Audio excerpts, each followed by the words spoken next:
para as pessoas do mundo se perguntassem o que você defende? Eu acho que todas as coisas boas e corretas. A verdade, a justiça. Você luta pelo mago. Eu luto por aqueles que não podem lutar por si mesmos. Vocês são fracos demais para ver a verdade. Bom, eu acredito na verdade.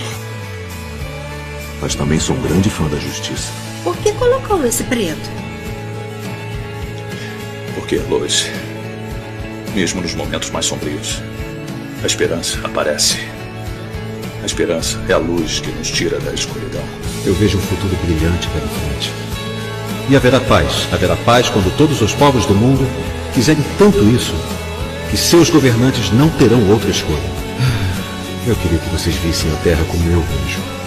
Veriam que somos um pálido ponto azul, o único lar que temos.